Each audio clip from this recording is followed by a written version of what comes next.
আসসালামু আলাইকুম। আমি সাইফ ইসলাম শরীফ চলে এসে আজকে 23শে নভেম্বর 2025 11 মাস আপনাদের মাঝে একটা ভিডিও নিয়ে আসছি। আজকে ঢাকা শহরের ওয়েদার সম্পর্কে আপনাদেরকে বলবো। আসলে ঢাকা শহরে বেলা কিন্তু 10টা সাড়ে 10টা গড়িয়ে যাচ্ছে, 11টার কাছাকাছি। এখনও কিন্তু ঢাকা শহরে ওয়েদারটা খুব ঠান্ডা ঠান্ডা ভাব। কিছুক্ষণ পর হয়তো দুপুরবেলা হয়ে যাবে। কুয়াশা কিন্তু এখনও ঢাকা শহর অনেক দেখা যাচ্ছে।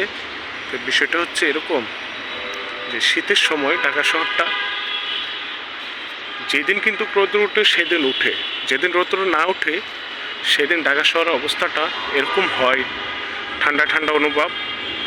এই ঠান্ডা অনুভব থেকে কিন্তু হাঁচি কাশি সর্দি, যাদের অ্যাজমা তাদের অ্যাজমা সমস্যা হয়।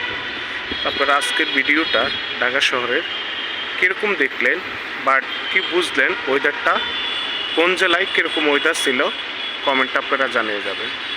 এবং আজকের ভিডিওটা এ পর্যন্ত আপনাদের মাঝে তুলে ধরলাম। আপনারা আমার ভিডিওটা যদি ভালো লাগে আমার ইউটিউব চ্যানেলটি সাবস্ক্রাইব করবেন এবং আমার ফেসবুক পেজটি ফলো দিবেন এবং আমার টিকটকে লাইক দিয়ে যাবেন। ওকে, আসসালামু আলাইকুম।